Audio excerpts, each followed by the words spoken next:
Ui. Ui. Ini pun tak ada. Ui.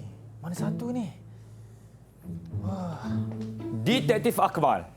Tuan, apa yang sedang anda lakukan? Saya tengah mencari bukti, Tuan. Bukti apa? DNA. Oh, DNA. Detektif gunakan apa? Saya gunakan ini, Tuan. Kanta pembesar? Betul. Tidak sesuai, detektif. Kita kena menggunakan mikroskop untuk melihat DNA. Oh, alamak, Tuan. Saya tak bawa lah pula. Kalau tak ada, tak apa. Anda ambil spesimen, bawa ke makmal. Baik, Tuan.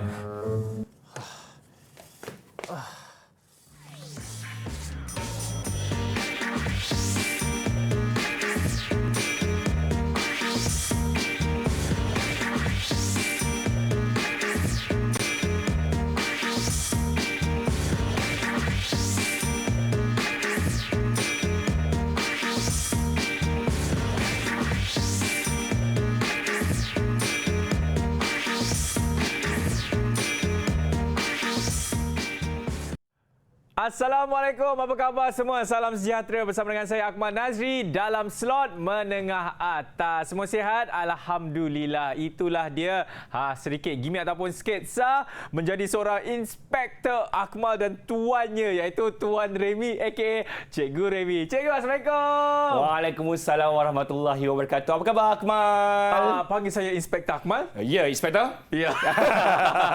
Ini Cikgu. Ya, saya. Kan hari ini kita akan belajar bagi mata pelajaran sains. Betul. Tapi apa kena mengena dengan DNA lah, dengan nak collect sampel semua tu, Cikgu, dengan kita punya mata pelajaran ni? Okey, so sebenarnya macam kita buat gimmick sebentar tadi tu, tajuk pembelajaran kita adalah berkenaan dengan genetik. Dan ia memang ada kaitan dengan DNA. Dan tahu lebih lanjut, nanti kita sama-sama belajar pada hari ini. Okey, Cikgu. Dan mungkin Cikgu juga boleh berikan kita punya objektif pembelajaran hari ini. Okey, jadi pada hari ini, Akmal dan murid-murid yang sedang menonton di rumah perlu mencapai 3 objektif kita. Iaitu yang pertama, menerangkan gen, asid asid deoksiribonukleik ataupun DNA, kromosom dan juga nukleus. Ya, Cikgu. Biasalah, Cikgu. Dia macam tongue twister sikit kan? Betul. Okey, sebab daripada inspektor dia cikgu tu kan dia lambat sikit lah. Okey. Objektif yang kedua ialah membanding dan membezakan mitosis dan juga meiosis. Dan yang ketiga ialah mewajarkan kepentingan mitosis dan juga meiosis. Itu kejap lagi kita akan belajar lah apa itu mitosis, apa itu meiosis kan? Betul. Okey. Seterusnya, Cikgu. Saya nak tahu juga genetik ni sebenarnya apa dia, Cikgu? Yang saya tahu dia gen lah. Gen betul, kan? Tapi betul. apa sebenarnya dalam genetik tu? Betul. Jadi genetik ni sebenarnya adalah untuk kita mengkaji berkenaan dengan pewarisan, variasi dan sebagainya. Untuk asas genetik, kita kena kenali 3 perkataan utama yang biasa kita gunakan dalam bidang genetik ini. Yang pertama ialah kromosom. Baik. Yang kedua ialah DNA. Dan yang ketiga ialah gen. Okey. Jadi kita akan ada tahu tak semua ni tiga ni? Saya pernah dengar, Cikgu. Gen pernah, DNA pernah, cuma kromosom mungkin saya lama dah tak dengar sebenarnya, Betul. Cikgu. Jadi hari ini kita segarkan minda kita. Kita belajar semula apa itu kromosom, DNA dan juga gen. Baik. Okey. Jadi pada badan kita ini unit asasnya ialah sel. Betul. Okey, di mana kita belajar masa tingkatan 1 dulu lagi. Dan di dalam sel kita ada satu komponen ataupun organel yang kita namakan sebagai nukleus. Okey. So sekarang ini kita tahu apakah kandungan di dalam nukleus. Okey, di dalam nukleus kita akan jumpa kromosom. Okey. So ini adalah kita punya nukleus. Di dalam nukleus kita akan jumpa kromosom dan di dalam kromosom kita akan jumpa DNA ataupun asid deoksiribonukleik. Dan di dalam DNA kita akan jumpa gen. Okey. So kromosom ni sebenarnya Akmal dan juga murid-murid di rumah, dia ialah satu struktur berbenang yang halus yang terdiri daripada asid nukleik. Okey. Dan di dalam kromosom pula kita akan jumpa DNA. Seperti kita dapat lihat dekat studio kita ni ada banyak DNA. Dan untuk membina satu DNA, unit asasnya dikenali sebagai nukleotida. Okey. Unit yang kecil bagi DNA ni namanya adalah nukleotida. Untuk membina nukleotida, kita perlukan 3 komponen iaitu fosfat, base bernitrogen dan juga gula deoksiribonusa. Okey. Gula deoksiribosa. Itu sepertinya betul. Okey, maksudnya sini cikgu, nukleus di dalam sel. Betul. Dan kromosom di dalam nukleus. Betul. DNA di dalam kromosom. Betul. Dan gen tu di dalam DNA. Betul. Betul. Pandailah Akmal ni. Alhamdulillah. Maksudnya dekat atas meja ni yang warna biru dan juga warna merah ni, inilah dia kromosom cikgu. Kromosom, okey. Tapi sebenarnya murid-murid dah Akmal, ini adalah bentuk selepas melakukannya replikasi. Nanti Seremi akan terangkan selepas inilah. Okey. Alright. Sekarang Seremi nak terangkan struktur helix ganda 2. Baik. Okey. Jadi di sini Seremi ada model yang disediakan oleh pembantu makmal sekolah Seremi, Encik Azli. Okey. So kalau kita dapat lihat di sini bahawa alright. Okey, satu komponen ini namanya adalah nukleotida. Okey, nukleotida. So nukleotida ini akan bergabung menjadi satu rantai panjang yang kita namakan sebagai polinukleotida. Okey. So satu DNA ada berapa rantai? Ada 2 rantai. 1, 2 rantai polinukleotida. Dan di mana bentuk DNA ini dia akan anti-selari, iaitu berpintal seperti ini, Akmal. Okey, Seremi masukkan. Okey. Seremi tutup. So bentuk ini kita namakan dia sebagai helix ganda. Ganda 2, betul. Helix ganda 2. Bentuk ini dinamakan helix ganda 2. Itu kalau dia berpintal kan, berpintal cikgu? ya. Okey. Dan di mana gen pula, Akmal? Gen di dalam, semestinya di dalam DNA itu. Betul, dia berada di dalam DNA ini. So jujukan kecil, segmen-segmen kecil yang terdapat dalam DNA ini kita namakan dia sebagai gen. Dan gen ini murid-murid kena tahu dia adalah unit asas pewarisan yang akan menentukan dan juga mengawal ciri-ciri yang ada pada organisma ataupun benda hidup. Contoh ciri yang ada pada Akmal, okey? Akmal ada ciri kulit yang cerah, alhamdulillah, yang muka kaca, alhamdulillah, rambut lurus, okey. So ciri-ciri yang ada pada Akmal ini ditentukan oleh gen-gen yang terdapat di dalam DNA. Itu yang orang kata DNA itu. Betul. Itulah dia. Okey. Jadi kita nak ujilah, okey. Akmal dia boleh ingat tak kat manakah nukleus, kromosom, DNA dan gen? Boleh tak, Akmal? Okey, cepat ayo. Kita mulakan di bahagian tengah, di dalam sel. Ada struktur ataupun organel ini kita namakan sebagai apa, Akmal? Nukleus, cikgu. Uish. Bijaknya. Betul kan, cikgu? Betul. Alhamdulillah. Okey. Kita susahkan lagi. Di dalam nukleus, struktur ini dinamakan apa? Ini susah ni, cikgu. Dia bermula pada huruf K. Hujungnya M. Kromosom. Betul. Pandai, Akmal. Okey. Di dalam kromosom kita ada struktur ini pula, Akmal. Setahu saya susah nak sebut nama panjang dia, cikgu. Tapi kalau nama singkatannya adalah DNA. Betul. DNA. Dan yang terakhir, Akmal. Okey, di dalam DNA ini kita jumpa apa pula? Tadi kita baru je bercakap mengenai ini kan. Yang mana Akmal ni seorang yang kacak. Betul. Tinggi, cerah. Banyak je kacak ya. Banyak gen dia kacak dah, betul ya. Okey. Di dalam DNA, murid-murid akan ada gen. Betul. Okey. Jadi sebab Akmal dapat menjawab semua sekali, boleh tak Akmal tolong Seremi tampalkan stiker di papan ganjaran Akmal tersebut? Bila dekat sini, cikgu? Saya pun tak tahu. Ya. Dalam kelas dah sediakan. Baik, jadi saya akan tampal, cikgu. Okey, tampal 4, Akmal, sebab ada 4. Ya. 4 saya tampal, cikgu. Ya, betul. 1. Okey, lepas tu 2, cikgu. 2. Okey, lepas tu lagi 1, cikgu. 3. Dan yang terakhir, wah, tahniah Akmal. Alhamdulillah. Sudahlah ada gen bijak juga di situ. Baru dapat, cikgu. Ya. Gen bijak baru wujud. Alhamdulillah. Di dalam badan saya selepas saya memberikan 100% tumpuan bersama dengan Cikgu Remy. Okey, cikgu, lagi satu soalan, cikgu. Ya.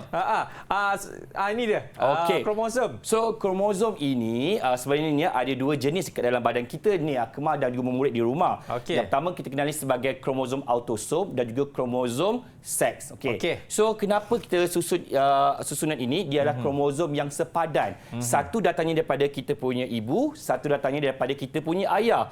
So kromosom yang sama ini kita pasangkan, kita namakan sebagai kromosom homolog. Jadi kita sebagai manusia yang normal, kita ada sebenarnya 46 kromosom dalam setiap nukleus kita. Jadi bila kita susunkan, kita ada sebanyak kita ada sebanyak 23 pasang kromosom. Cikgu depankan lagi. Okey. So ada 23 pasang kromosom. Okey. Alright. Baik. So kromosom nombor 1, pasangan nombor 1 sampai nombor 22, kita namakan dia sebagai kromosom autosom. Iaitu yang akan menentukan ciri-ciri yang ada pada badan manusia ataupun organisma selain daripada jantina. So jantina siapa yang tentukan? Semestinya adalah kromosom seks, iaitu pasangan kromosom nombor 23. Okey, jadi pasangan nombor 23 ni akan menentukan sama ada seseorang individu adalah lelaki ataupun perempuan. Jadi kat sini ada dua lah jenis. Satu ialah XX ataupun XY. Jadi sering ni nak tanya Akmal, agar Akmal ni ialah XX ke XY? Yang mana tu? Akmal ialah kumpulan XX ke XY? XX, cikgu. XX. Akmal yakin? Ui, takutnya cikgu soalan ni. Sekejap, cikgu. Sekejap. Ada talian hayat ke, cikgu? Tak ada. Kemi, XX ke XY? Cikgu, dia kata XX, cikgu. XX. Okey. Sebenarnya umur dia XX ialah untuk jantina perempuan. Betul lah. Kemi tu perempuan. Betul. Okey, manakala XY ialah karakteristik bagi lelaki. Cikgu, maksudnya dekat sini, kromosom ni, adakah kromosom menentukan seseorang itu lelaki atau perempuan sebenarnya, cikgu? Betul. So, genetik ini adalah maklumat pewarisan kan. Dia yang menentukan ciri-ciri yang ada pada individu yang akan diwariskan. Jadi, kita ada ciri warna mata, warna kulit, jenis rambut, keadaan bentuk cuba telinga, lesung pipit dan juga jantina juga, ia dikawal oleh kita punya set-set kromosom ini. Saya pasti saya pun baru tahu dan banyak juga murid-murid kat luar sana pun baru tahu juga, cikgu. Okey, nampak tak? Ini baru permulaan kan, cikgu? Betul. Nampak dah seronok sangat. Tapi jangan mana, kita nak berhenti rehat dulu. Selepas ini kita akan kembali dalam Menengah Atas.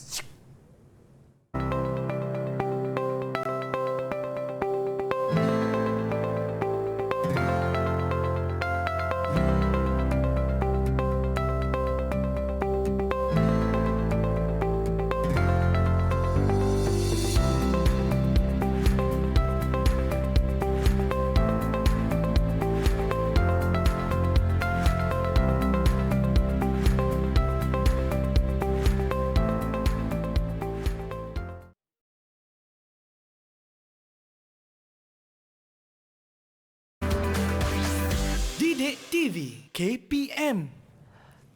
Baik, masih lagi menyaksikan Menengah Atas bersama dengan saya, Detektif Akmal Nazri. Cikgu, saya daripada tadi nak tahulah apa itu meiosis dan juga mitosis ni. Tuan Remy. Ya, terima kasih Detektif Akmal. Ya. Okey, jadi sebenarnya seperti yang kita dah belajar bahawa nukleus dan kromosom ini sebenarnya memainkan peranan dalam pembahagian sel. Betul. Okey, jadi pembahagian sel ni sebenarnya, Akmal, kita ada dua jenis pembahagian sel. Satu kita namakan sebagai mitosis dan satu lagi kita namakan sebagai meiosis. Persoalannya, Akmal dan murid-murid di rumah, di mana berlakunya mitosis dan di mana berlakunya meiosis? Okey. So mitosis dia berlaku di dalam sel soma, iaitu semua sel badan kecuali sel pembiakan. Maknanya daripada hujung rambut sampai hujung kaki kita namakan sebagai sel soma kecuali sel pembiakan. Di mana sel pembiakan akan berlaku proses meiosis. Okey. Jadi mitosis ini, selepas buat pembahagian, kita bayangkan satu belon atau satu kuih lah, kita potong dia menjadi dua bahagian. So mitosis menghasilkan dua sel anak di akhir pembahagian sel. Manakala meiosis pula, dia akan ada dua kali pembahagian, meiosis 1 dan juga meiosis 2, dan di akhirnya nanti kita akan dapat 4 sel anak. Begitulah ceritanya, Akmal. Okey, faham, cikgu. Jadi Akmal boleh bezakan tak sel soma dekat mana? Seluruh badan kita kecuali sel pembiakan. Boleh, cikgu. Jadi itu proses mitosis. Mitosis. Okey, kalau meiosis pula ialah dekat sel biakan, iaitu menghasilkan gamit jantan juga gamit betina. Seperti kalau saya dapat lihat di situ, sperma dan juga ovum, cikgu. Betul. Jadi untuk menghasilkan sperma dan ovum, kita memerlukan proses meiosis. Meiosis. Ya. Okey. Kalaulah sering nak bagi contohlah, kalau katakanlah Akmal main bola tiba jatuh, tangan Akmal cedera, luka kan? Adakah luka Akmal akan terdedah sepanjang hayat Akmal? Tidak, cikgu. Dia akan bercantum semula, betul? Betul. Jadi sel-sel yang baru akan terbentuk melalui pembahagian sel. Betul. persoalannya adalah secara mitosis ataupun meiosis, Akmal? Semestinya mitosis. Sebab alasannya? Sebab dia sel soma, cikgu. Betul. Ya, cikgu. Okey. Kalaulah aku begitu yakin tentang mitosis dan meiosis ni, jom kita ke papan uji kita. Ini saya tak yakin dah, cikgu. Tak yakin ya? Ya, saya keluar dulu, cikgu. Jangan. Okey. Saya kejar. Okey, cikgu. Okey, di papan sekarang ini tertera ada beberapa aktiviti dan juga struktur yang ada pada hidupan, sama ada haiwan, manusia ataupun tumbuhan. Okey, dan semua ini akan menjalani proses pembahagian sel, sama ada mitosis ataupun meiosis. Okey, gambar yang pertama itu, Akmal, ialah orang yang menggunting rambutnya. So selepas kita gunting rambut dia akan panjang semula. Jadi persoalannya, rambut akan mengalami proses pembahagian sel yang mana? Mitosis ke atau meiosis? Semestinya, cikgu, Detektif Akmal akan memilih mitosis, cikgu. Okey, letakkan dan kita cek jawapan. Kerana gunting rambut dia tak ada kena-mengena dengan pembiakan, cikgu. Semestinya begitulah cara kita fikir, betul? Betul. Jadi rambut kita akan panjang semula, panjang. Kenapa dia panjang? Sebab berlaku pembahagian sel. Betul, cikgu. Okey. Alright, gambar yang kedua tu gambar apa ya, Akmal? Ini kalau sekali pandang macam COVID-19, cikgu. Bukan. Sekali pandang, dua kali pandang. Ini kan ovum. Betul. Murid-murid dah belajar semasa tingkatan 1 lagi. Betul. So, itu ialah kita punya ovum. Jadi, ovum ialah sejenis meiosis. Betul. Sebab ianya berlaku dalam organ pembiakan. Betul. Okey. Saya letak so, sini, dia adalah cikgu. gamit ataupun sel pembiakan. Jadi, dia akan melalui proses meiosis. Pandailah. Okey. Yang gambar ketiga tu adalah pokok pisang. Di mana pokok pisang ni dia tak ada biji benih. Kita tak tanam pokok gunakan biji benih. Biasanya anak-anak pokok ni akan tumbuh di sebelah pokok induk dia. Okey. Macam mana anak-anak pokok dia boleh terbentuk? Kita namakan dia sebagai pembiakan aseks ataupun vegetatif. Agak-agak Akmal lah, mitosis ke atau meiosis yang terlibat dalam proses ini? Ini saya rasa dia agak keliru sikit, cikgu. Tapi saya pasti dalam pokok pisang mana ada orang kata sperma dan juga ovum, cikgu. Betul, semestinya tak akan ada. Jadi kalau pokok pisang kita akan meletakkan adalah mitosis, cikgu. Betul. Alright. Ya, semestinya adalah mitosis. Okey, pembiakan seks juga vegetatif, tidak melibatkan pembentukan gamit macam Akmal kata tadi. Okey, gambar yang keempat. Agak muskil lah. Apa ini tu? mikrofon, cikgu. Oh, bukan. Bukan. Cuba perhati betul-betul. Sperma, cikgu. Betul. Semestinya meiosis. Betul. Tak payah tanya pun dah dapat jawapan yang tepat. Alright. Wah, pandailah Akmal macam ni. Okey, gambar yang ketiga tu sebenarnya adalah gambar foto Akmal kecil-kecil dulu. Mana cikgu dapat? Adalah rahsia. Jadi dulu Akmal kecil, comel kecil je. Tapi sekarang dah tinggi, dah besar. Sadar pula tu. Kan, detektif pula tu. Okey, jadi macam mana berlaku pertumbuhan dan juga pembesaran pada Akmal ni melibatkan proses apa? Melainkan kalau cikgu, kalau orang kata macam ada sperma ovum tu, memanglah bayi pun datang daripada situ juga. Betul. Kalau yang betul-betul faham, dia akan memilih mitosis. Tapi kalau dia macam, gambar bayi, meiosis lah. Tapi macam saya akan memilih sebagai mitosis, cikgu. Wah, pandai betul. Sebab konsep dia sama macam gunting rambut lah, cikgu. Betul. Jadi tulang kita akan melalui mitosis, otot-otot kita akan melalui mitosis. Betul. Jadi semua itu tidak melibatkan organ pembiakan. Semestinya jawapannya ialah pembahagian secara mitosis. Betul, cikgu. Yang terakhir ni adalah gambar seekor cicak. Kalau saya potongkan ekor cicak itu, adakah cicak itu akan cacat tanpa ekor seumur hidupnya, Akmal? Dia akan minta tolong, cikgu. Dia minta tolong? Saya tak pernah jumpa lagi, Akmal. Tapi cikgu, kalau cikgu bertanyakan tadi pada saya mengenai cicak ni kalau ekornya terputus, dia akan tumbuh balik, cikgu. Persoalannya menggunakan pembahagian sel yang macam mana? Semestinya mitosis. Ya, kenapa? Kerana dia berbentuk dua sel anak yang seiras, cikgu. Dan dia tidak merupakan sel soma. Soma bukan sel pembiakan. Ekor bukanlah sel pembiakan. Jadi, boleh tak tampakkan jawapannya? Boleh, cikgu. Cikgu dah habis dah, cikgu. Dah habis ya. Okey, tak apa. Kita anggaplah yang ini adalah soalan cabaran. Yes. Okey. Baik, jadi betul tanya ada 6 markah untuk Akmal. Boleh tak Akmal tampalkan stiker ganjaran di papan ganjaran Akmal? Boleh, cikgu. Ya. Berapa stiker kita nak tampal ni, cikgu? 6 soalan, 6 betul, 6 stiker untuk Akmal. Terbaiklah, terima kasih, Kita kira cikgu. sama-sama murid-murid. Cek. Satu. Okey. 2. Wah, banyaknya jawapan Okey. betul, Akmal. Aha, lepas tu cikgu, lepas 2 mesti 3. 4. Okey, lagi 2 lagi. Lagi 2, cikgu. Ya, lagi 2. Wah. Saya cabut. Oh, terkoyak, cikgu. Terkoyak sikit, cikgu, tapi tak apa. Okey. Jangan risau. Inilah berlaku situasi dalam kelas sebenarnya macam ni kan. Okey, pelbagai ragam murid-murid kita di sekolah. Okey, nampak Okey, tak? wah banyaknya ganjaran, Akmal. Inilah orang kata pentadbiran bilik darjah, cikgu, kan? Ya, betul. Sebenarnya, cikgu, saya pun dibantu oleh kawan-kawan di rumah yang sedang menyaksikan, cikgu. Betul. Harap-harap mereka juga faham sefahamnya seperti Akmal faham di studio kita. Betul, cikgu. Okey, itulah dia, cikgu. Okey. Mengenai apa perbezaan meiosis dan juga mitosis. Mitosis. Nak lagi ke tak nak? Nak sekarang? Nanti dulu. Detektif Akmal Nazri dan juga Tuan. Nak berehat sekejap. Okey, tapi sebelum tu, cikgu, ni nak tahu pasal Pak Mat pula ni, cikgu.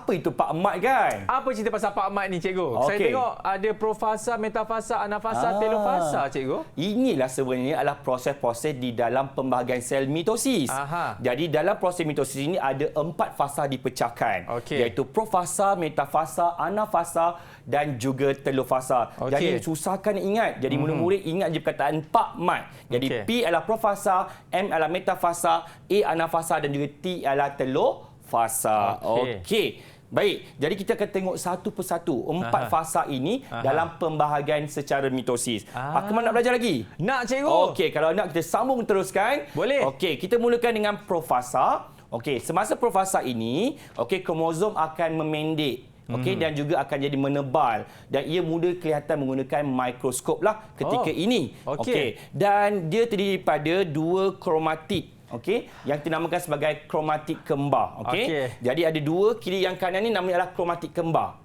Okey, ni satu kromatid. Okey, saya nak cari pen ke, cikgu? Pen dia mana? Okey. Okey. Ada pen je kat situ. Okey. Alright, tak apa. Okey, saya tunjuk kat sini je saja. Okey. So yang satu ini ialah kromatid, sini adalah kromatid. So gabungan 2 ini kita namakan dia sebagai kromatid kembar. Kromatid kembar, cikgu. Okey. Dan kita punya membran nukleus akan mula menghilang. Dan yang ketiga ialah kita punya gentian gelendung mula terbentuk. Okey, itu saja profasa. Kita pergi ke seterusnya adalah metafasa. Murid-murid ingat metafasa, ingat huruf M. M dalam bahasa Inggeris ialah middle. Middle. Middle tu maksudnya di tengah-tengah. Betul. Yang kita namakan sebagai sata khatulistiwa. So semasa proses metafasa, kromosom kita ataupun kromatid kembar ini akan tersusun atau beratur pada sata khatulistiwa. Okey. Itu keyword dia lah, cikgu. Ya. Dan gentian gelendung yang terbentuk semasa profasa tadi itu akan melekat pada struktur yang dinamakan sebagai centroma. Tengah-tengah ni dinamakan sebagai centroma. Okey. Okey. Baik. Seterusnya ialah proses anafasa. Yang ketiga ialah anafasa. Murid-murid, macam mana kita nak ingat anafasa ini? Murid-murid tolong bayangkan anafasa ni dengan perkataan anak-anak. Anak-anak ni kan suka berlari ke atas, ke bawah, ke kiri, ke kanan, betul? Jadi semasa anafasa ini, murid bayangkan kromatid kembar ini akan berpisah, iaitu akan menuju ke kutub bertentangan. Ada yang ke kiri, ada yang ke kanan. Okey. So semasa ini centroma akan terpecah kepada 2 dan menyebabkan kromatid kembar tadi ini berpisah. Satu akan ke kutub sebelah kiri, satu akan kutub sebelah kanan. Itu sahaja anafasa. Baik, okey. cikgu. Dan yang ketiga ialah telofasa. Jadi telofasa ni kita bayangkanlah macam telur ayam lah kan. Sebab kita nak menghaskan 2 anak. Okey, 2 sel anak yang baru. Okey, so daripada proses anafasa tadi di mana kromosom ataupun kromatid ini bergerak ke kutub bertentangan, okey, dia dah sampai dekat kutub bertentangan dah. Bila dia sampai sahaja, dia akan mula membina membran nukleus yang baru. Okey, dan sitoplasma akan mula mencerut sehingga dia akan terputus dan akhirnya akan menghasilkan 2 sel anak. Okey. Ingat saja tu cikgu Ya. Keyword dia. Keyword dia. So ingat Pak Mat, profasa, metafasa, anafasa dan juga telur fasa. Ya, cikgu, bagilah saya aktiviti lagi cikgu. Saya nak collect ni bintang lagi ni cikgu. Boleh. Memang kita akan buat penilaian dekat Akmal untuk uji minda yang seterusnya. Alright. Okey, kita ada 4 gambar. Murid-murid yang berada di rumah pun boleh tengok di paparan skrin TV anda. Kita ada 4 gambar. Yang pertama beratur di Sata Kasiwa. Kemudian yang gambar kedua adalah membran nukleus menghilang dan kita punya kromosom akan memendek dan juga menebal. Okey, yang ketiga ni menghasilkan 2 sel anak. Gambar yang keempat ni kromatik berkembang berpisah ke kutub yang bertentangan. Baik. Okey, jadi kita ada 4 gambar kat sini. Okey. Seremi, andaikan Akmal dapat membayangkan di manakah kedudukan proses-proses ini. Yang mana cikgu akan tolong saya untuk tampalkanlah kan? Boleh, Betul? Seremi akan tolong. Okey, kita mulakan dengan profasa dululah. Akmal pilih yang gambar yang mana? Okey, kalau profasa tadi cikgu ada beritahu, ingat dia ada 2, betul cikgu? Betul. Ingat ada 2 kromosom. Kromatik kembar. Kromatik kembar. Dia akan menebal dan juga memendek. Betul tu cikgu. Okey, yang mana? Semestinya yang betul-betul dekat atas metafasa. Gambar yang pertama, kedua, ketiga atau gambar keempat? Kedua. Gambar yang kedua. Betul. 1 markah untuk Akmal. Yes. Okey. Okey, metafasa yang mana satu ni Akmal? Cikgu, jujur saya cakap cikgu, kalau saya masuk kelas sains cikgu, saya memang senang nak ingat dengan keyword-keyword yang cikgu bagi sebab tadi metafasa, ingat M, middle. Di tengah-tengah garisan khatulistiwa, semestinya gambar pertama cikgu. Gambar yang pertama ini betul sebab kita punya kromatik kembar beratur ataupun tersusun pada Sata Khatulistiwa. Betul tu cikgu. Okey, dah 2 betul. Gambar yang ketiga menggambarkan anafasa. Okey, kalau anafasa pula cikgu, tadi cikgu ada mengatakan, ingat saja, anak-anak suka berlari ke atas, ke bawah, ke kiri, ke kanan. Jadi, nampak tak gambar yang keempat itulah sebenarnya anafasa. Wah, anafasa. Bahasa Arab ke ini? Anta memang hebat. Alhamdulillah lah. Okey, betul lah anta. Masya Allah, anafasa. Anafasa. Dan semestinya gambar terakhir ni dia menghasilkan 2 sel anak. Apa nama proses dia, Akmal? Yang telur fasa. Telur fasa pun betul juga. Syukur, Masya Allah. Alhamdulillah, 4 markah untuk Akmal. Kemi, tepuk tangan Kemi. Jadi tolong Seremi tampalkan stiker ganjaran. Boleh cikgu. Di papan ganjaran Akmal. Ya, sebenarnya kan cikgu, kita pun seronok-seronok juga. Tapi pastikan faham dengan apa yang cikgu terangkan tadi. Betul. Mana satu telur fasa, mana satu apa anafasa. Anafasa, metafasa dan juga profasa. Fasa cikgu. Masya Allah. Jadi 4 stiker ganjaran Akmal dah dapat dah. Betul. Jadi murid-murid pun mesti dah dapat dah apa yang sefahamnya seperti Akmal faham. Betul. Yes. Okey, ini cikgu, saya dah tampal dah. Kita sekarang ni ada 5 berapa ni cikgu? 14. Banyaknya. Ya. Begitu bijak betul Akmal pada hari ini. Tak sangka saya. Betul tu cikgu. Ini di atas bantuan kawan-kawan di rumah juga. Betul. Baik, alhamdulillah. Dah 2 aktiviti kita buat bersama-sama dengan Cikgu Remy mengenai mata pelajaran sains ini cikgu kan. Kalau nak lagi kita nak berhenti rehat dulu. Yang ini baru Pak Mat bagi tahu cikgu. Betul. Berhenti rehat guys. Jom. Sampai selepas ini dalam Menengah Atas.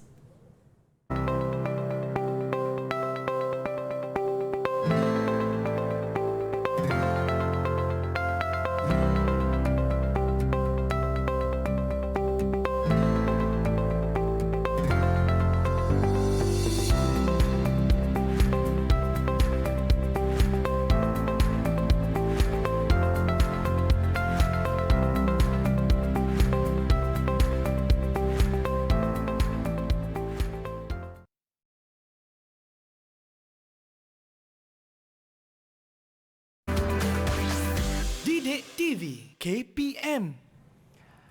Yap, masih lagi menyaksikan slot menengah atas bersama dengan saya, Detektif Akmal Nazri. Wah.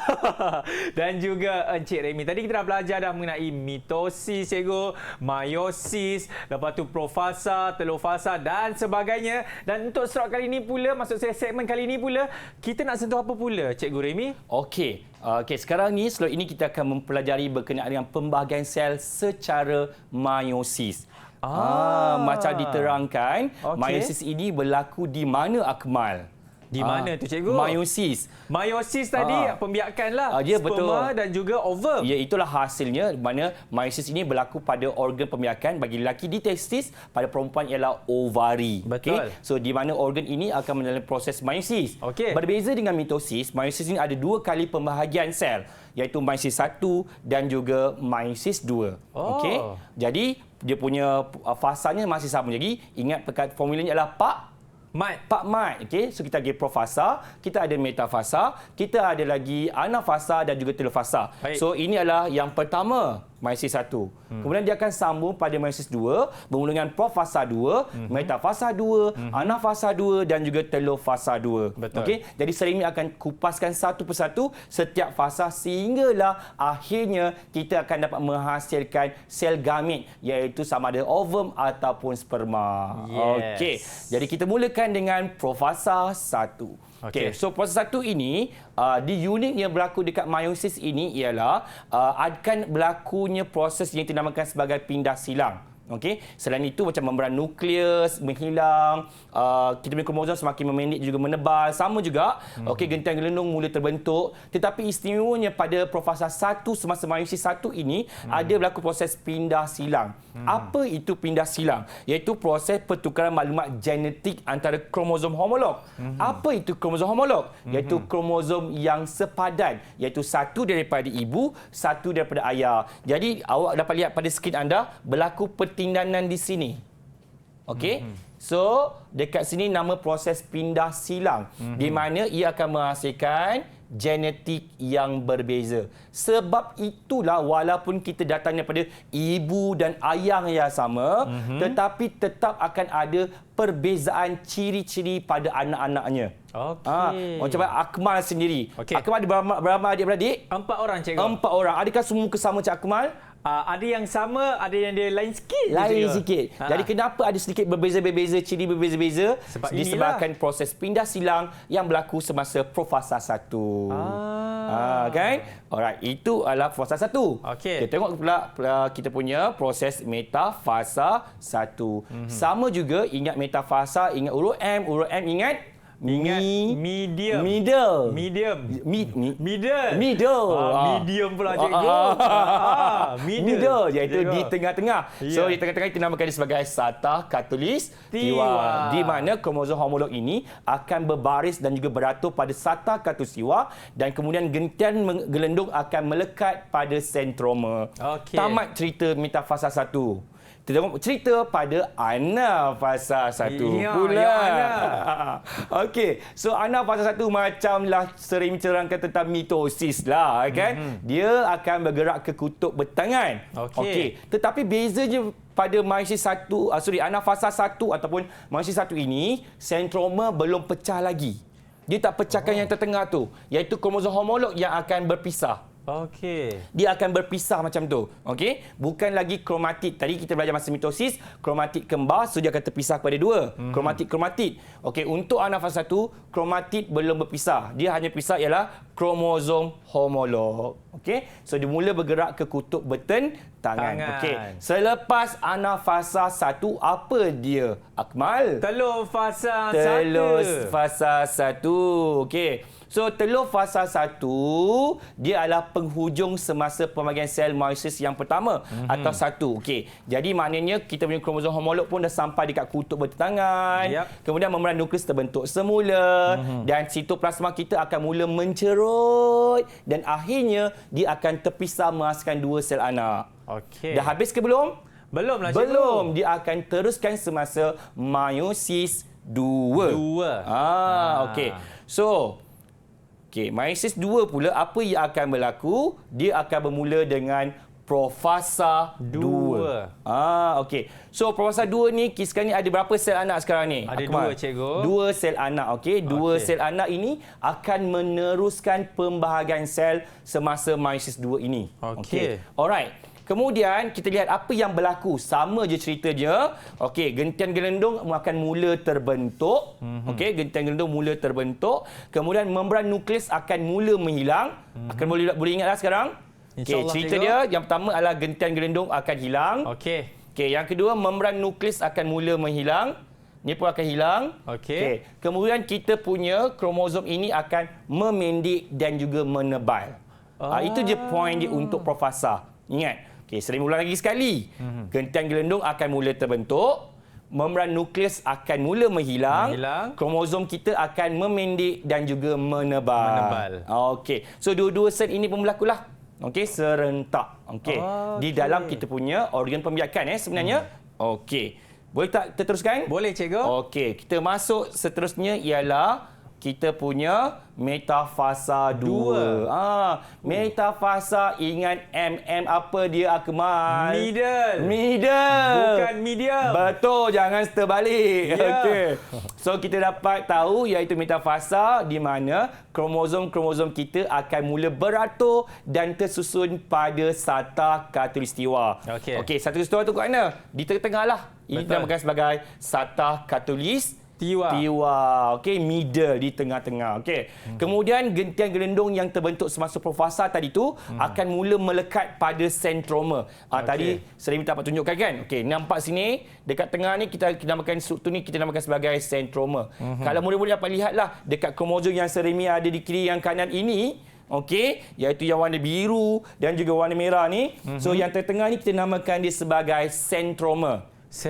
Okey, di mana gentian gelendung yang terbentuk ini akan melekat pada sentroma ini. Okey, dia macam gelang getah lah, dia sangat fleksibel. Okey. Alright. Kita akan masuk ke fasa yang seterusnya. Akmal boleh tolong saya tak? Fasa yang seterusnya apa? Anak fasa 2. Anak fasa 2. Yeah. Okey, wah, boleh belajar bahasa Arab lah, Kemal. InsyaAllah, cikgu.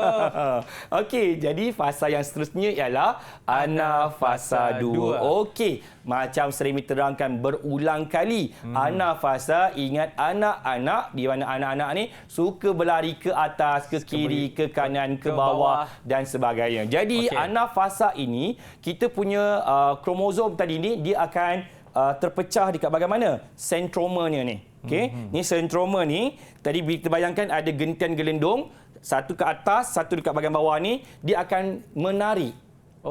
Dia akan tarik satu ke kutub utara, satu kutub selatan. Jadi apa jadi kat sentroma? Sentroma akan pecah. Okey, sentroma akan pecah, akan membagi kepada 2. Bila sentroma terpecah kepada 2, jadi kita akan dapat apa? Asalnya kita namakan sebagai kita punya apa? Kromatid kembar. Bila dah pisah, nama adalah kromatid saja. Jadi yang bergerak ni adalah kromatid. Okey. So kromatid akan bergerak ke kutub yang bertentangan. Okey. So peringatan seremi lah kepada murid-murid semua. Okey, hati-hati ketika menjawab soalan lah SPM contohnya. Kalau dia berkata kutub bertentangan ni tak semestinya atas dan bawah. Dia bergantung kepada bentuk soalan yang keluar. Dia mungkin boleh keluar kiri dan kanan. Okey, dia boleh keluar macam ni. Maksud kutub tu dia tak cakap utara selatan. Maksudnya adalah ke arah yang bertentangan maksudnya. Okey. So bila mula sahaja bergerak, kita namakan proses ini sebagai anafasa 2. Okey, dan serentaklah bagi kedua-dua sel tersebut. Okey, seterusnya kita akan masuk proses yang terakhir. Telur. Apa dia? Telur fasa 2. Telur fasa bagusnya kala-kala. Okey. So telur fasa 2 ini akan mengakhiri dalam proses pembahagian sel meiosis iaitu meiosis 2. Okey. Jadi bila apa yang berlaku semasa telur fasa ini? Okey. So kromatid tadi yang telah terpisah tadi tu, dia dah bergerak ke kutub bertentangan, dia dah sampai. Bila dia dah sampai, okey, membran nukleus akan terbentuk semula. So dapat lihat kat sini yang garisan putus-putus ni, kita namakan dia sebagai membran nukleus. Okey, membran nukleus. So membran nukleus terbentuk semula. Kemudian sitoplasma ni tengah ni kita namakan sebagai sitoplasma. So sitoplasma kita ni akan mula mencerut dan akhirnya akan terpisah. menghasilkan 2 sel anak. Disebabkan pada awal meiosis 2 tadi kita ada 2 sel anak, 1, 2, akhirnya kita dapat berapa sel anak ni? Berapa sel anak dia? Itu 1, 2, 3, 4. 4. Kita ada sebanyak 4 sel anak. Okey. Ataupun gamet. Okey, sering nak tanyalah. Ya. So, 4 sel anak ni sebenarnya akan menjadi apa, Akmal? Dia akan menjadi telur fasa 2, cikgu. Bukan jadi apa. Maksud Seremi adalah akhirnya sel-sel ini akan bertukar menjadi apa dekat dalam badan kita. Oh, dia akan bertukar jadi apa, cikgu? Yes. Ingat meiosis berlaku dekat mana tadi? Dekat sperma dan juga oval. Itu hasil dia. Itu hasil dia? Itu jawapan dia, Akmal. Itu jawapan dia. Okey, itu jawapan dia. Okey, alright. Dia berlaku dekat gamet kita punya organ pembiakan, betul? Betul. Testis dan juga ovari. Betul. So, proses ini berlaku dekat dalam tu. So, akhirnya ini akan menjadi apa, Akmal? Kalau pada lelaki, jadi apa? Cikgu, nampak tak? Kawan-kawan kita kat rumah angkat tangan. Ya Allah, Betul. ramai nak bagi Ya jawapan. Allah, pandainya. Sabar. Satu persatu. Okey, itu Roy dulu. Okey, Cikgu, Roy. dia bagi jawapan. Betul ke tak betul tu, cikgu? Betul. Roy kata pada lelaki menghasilkan sperma. Okey, tolong cari pelajar perempuan. Pelajar Seorang perempuan lagi. pula. Okey, angkat tangan. Murid perempuan. Ya Allah, cikgu, itu daripada sekolah mana saya tak perasan. Aina Abdul. Aina Abdul. Ya, cikgu. Oh, tentang kita belajar Arab. Aina Abdul jawab. Aina Abdul, okey. cikgu. Dan kalau pada perempuan, iaitu berlaku di ovari mereka, betul. Okey, dia akan menghasilkan oval. Cikgu, saya ada satu soalan lah, cikgu, mengenai yang kita belajar ni kan. Walaupun orang kata sperma dan ovum datang daripada ibu bapa yang sama. Betul. Tapi kenapa ciri pada adik-beradik ini dia berbeza, cikgu? Ya, okey. Sebenarnya ada 2 jawapan yang Seremi boleh kongsikan. Okey, yang pertama ialah semasa profasa yang pertama. Yang mula-mula tadi yang Seremi terangkan tadi, ingat tak? Iaitu berlaku 1 kromosom ibu, 1 kromosom daripada ayah, dia akan bersilang kat sini. Betul. Proses ini kita namakan sebagai proses pindah silang. Di mana selepas terpisah nanti, yang merah akan pergi kat biru, yang biru akan pergi kat merah. Iaitu dibuat pertukaran maklumat genetik. So nanti bila jadi sperma atau ovum ini, dia akan menghasilkan maklumat yang berbeza-beza. Sebenarnya bukan satu kat dalam kita punya nukleus tu ada, kita punya kromosom ni panjang lah sebenarnya. So bayangkan dia kat sini bersilang, sini bersilang, sini bersilang. So ada pelbagai jenis dan kebarangkaian sperma dan ovum yang ada dekat dalam badan manusia tu. Jadi katakanlah ovum itu diterima atau sperma itu yang diterima semasa persenyawaan, semestinya akan menghasilkan genetik yang berbeza-beza walaupun datangnya daripada mak ataupun ayah yang sama. Itu yang pertama. Yang kedua ialah semasa anafasa. Ingat tak, Akmal? Anafasa ni yang ramai dia ke kiri, ke kanan, ke atas, ke bawah. Ya, betul. So ini yang saya menunjukkan ni adalah gambar ajar, ilustrasi saja. Tetapi sebenarnya yang berlaku dalam badan kita ni dia bergerak secara random, secara bebas. Jadi dia mungkin ada yang ke atas, ada yang ke bawah. Pembahagian sel yang lain akan berlaku benda yang lain berbeza pula. Jadi sperma dan ovum kita ada ciri-ciri variasi, ada pelbagai genetik. So mana yang terpilih semasa persenyawaan, iaitu gabungan antara ovum dan sperma, itulah akan menghasilkan ciri yang pada anak-anak. Sebab itulah genetik ini sangat menarik. Kita kena belajar, kita akan belajar berkenaan kenapa wujudnya variasi dalam kehidupan kita. Terbaiklah. Itu dah penjelasan daripada Cikgu Remy. Okey, kita nak berhenti dulu. Selepas ini akan ada lagi satu segmen yang ini memang saya nanti-nantikan. Nak tahu apa dia? Selepas ini dalam Menengah Atas.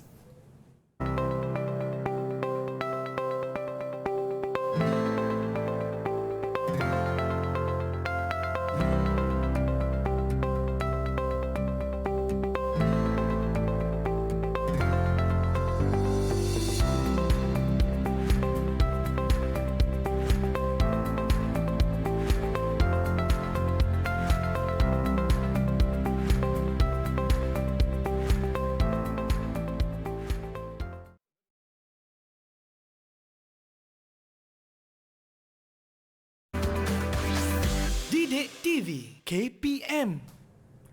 Baik, masih lagi menyaksikan Slot Menengah Atas bersama dengan saya, Akmal Nazri. Cikgu Remy, saya bukan nak cakap apa, tapi insya-Allah kalau apa-apa sahaja cikgu nak tanyakan kepada saya mengenai mitosis dan juga meiosis, kalau cikgu dah selesai buat perbezaan pun tidak ada masalah, cikgu.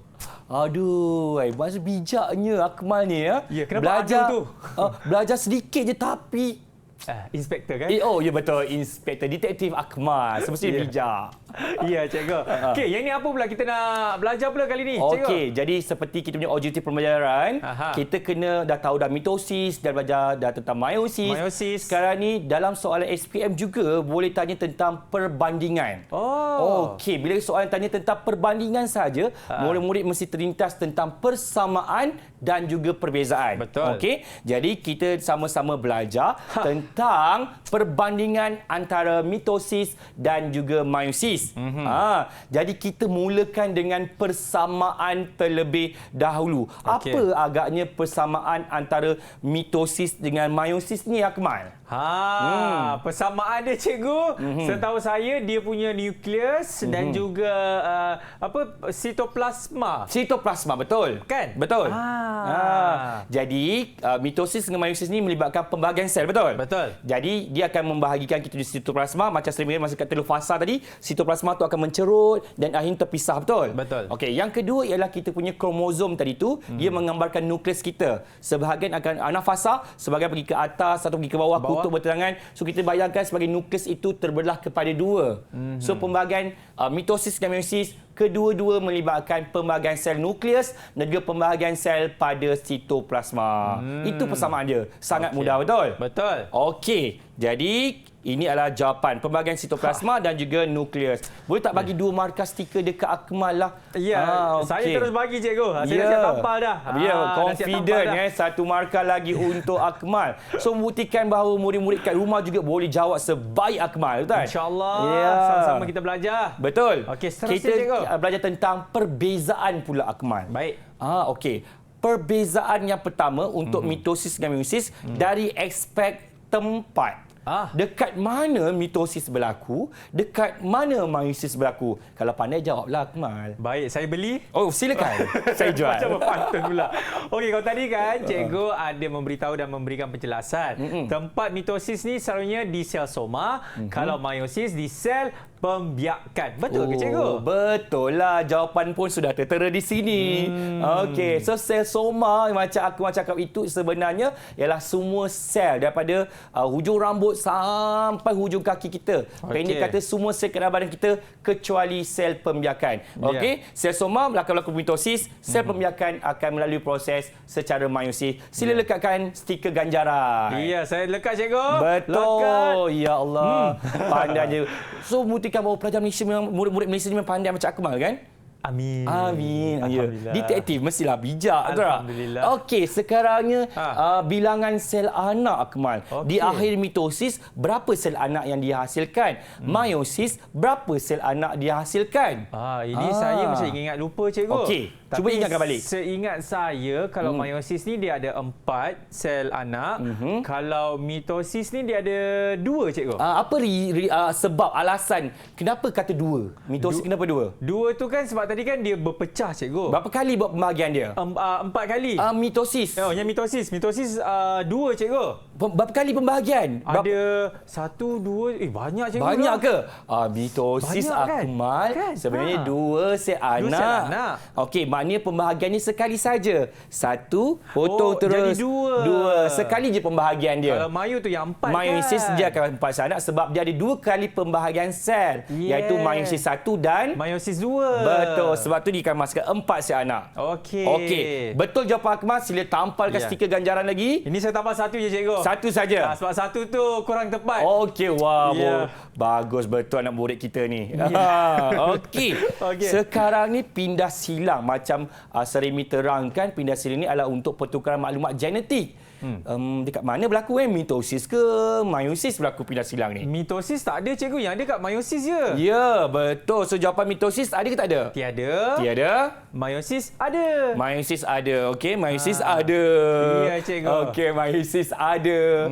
Okey, sebab macam sering terangkan, meiosis tadi kita ada profasa 1 di mana kromosom homolog ini akan saling bersilang Betul. untuk buat pertukaran genetik. Proses itu kita kenali sebagai proses pindah silang. Sila tampalkan stiker ganjaran Akmal. Ini juga saya nak ucapkan terima kasih kepada Allah macam mana anugerah. Dapat anugerah pula kan. Okey. Cikgu, variasi ni. Variasi ini maksudnya ialah perbezaan ciri-cirinya. Adakah sel anak dia sama dengan sel induk ataupun berbeza dengan sel induk? So mana yang ada perbezaan, mana yang ada variasi? Mitosis ke meiosis? Ini saya kena tanya kawan-kawan kat rumah ni, cikgu. Silakan. Okey, macam mana kawan-kawan?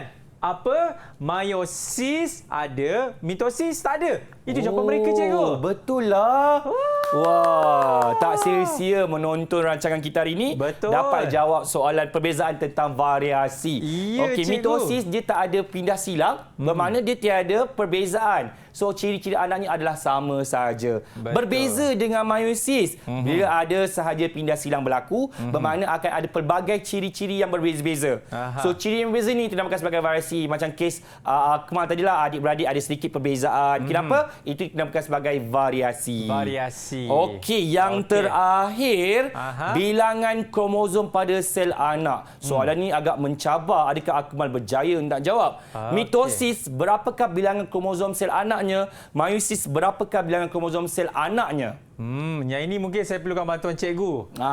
Sebab agak sukar sebenarnya. Ya, okey. Jadi saya akan bantu Akmal. Okey, untuk mitosis, bilangan kromosomnya adalah sama dengan sel induk. Okey, maknanya kalau kita ada 46, contoh manusia, normal macam kita Akmal, kita ada 46 kromosom pada kita punya nukleus. Selepas dibuat pembagian secara mitosis, sel anak juga masih lagi kekal 46 kromosom. Pendek kata, dia adalah seiras dengan sel induknya. Betul. Kalau rambut kita warna hitam, kita potong, dia akan masih hitam jugalah sebab dia seiras, kromosom yang sama. Okey. Tetapi meiosis kan dia masukkan 4 sel anak. Setiap sel anak ini akan diseparuhkan bilangan kromosomnya. Sebagai contoh, manusia ada 46 kromosom, betul? Semasa kita buat meiosis, di akhirnya pada setiap sel anak ini akan dapat separuh. So, Akmal, 43 bahagi 2, separuh dapat berapa? Apa dia, cikgu? 42 bahagi 2. Jadi separuh berapa? Semestinya jawapannya adalah 23. 23. 23, cikgu? Ya, jadi kita punya serem nak lukis lah. Contohnya ovum. Dekat dalam ni kita ada kromosom sebanyak 23. Kalau kita ada sperma. Serem lukis gambar sperma cantik tak? Mikrofon, cikgu. Dalam ni ada kromosom juga jumlahnya adalah 23. So 23 tambah 23 semasa persenyawaan 46 terbentuklah zygote, itulah hidupan yang baru, manusia ataupun bayi yang baru. Jadi sebab itulah meiosis ini perlu untuk separuhkan bilangan kromosom pada sel anaknya, iaitu separuh daripada sel induknya. Jadi yang 23 tu sebab satunya datang daripada ovum. Satu lagi daripada sperma. Jadi mereka bercantum. Betul. Itu yang 46 tu. Betul. Proses itu persenyawaan menghasilkan zygote. Zygote ni akan berkembang jadi embrio. Embrio ni akan buat penimpilan pada uterus ibu dan akan berkembang jadi fetus atau bayi. Sebab itulah bilangan kromosom sel anak ni separuh daripada sel induk. Sebab itu perlukan meiosis. Cikgu. Betul. Padat, cikgu. Alhamdulillah. Padat, cikgu. Jadi macam biasa, cikgu. Betul. Kita dah sampai di penghujungnya rumusan mengenai topik kita hari ini. Cikgu nak saya buat rumusan ke? Kalau Akmal nak boleh? Silakan, cikgu. Silakan.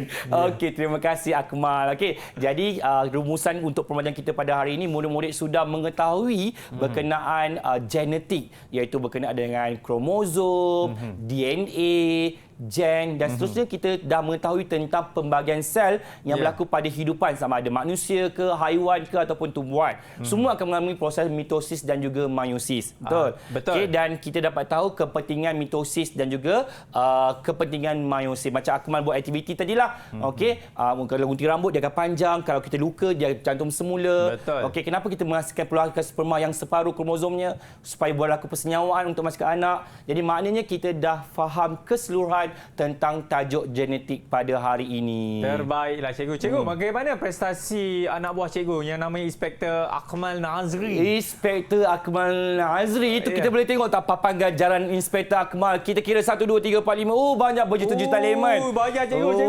Banyak lagi cikgu. Wah. Jadi kesimpulannya Akmal punya prestasi pada hari ini sangat cemerlang. Cikgu jangan puji sangat cikgu. Jangan puji sangat. Alah cikgu ni.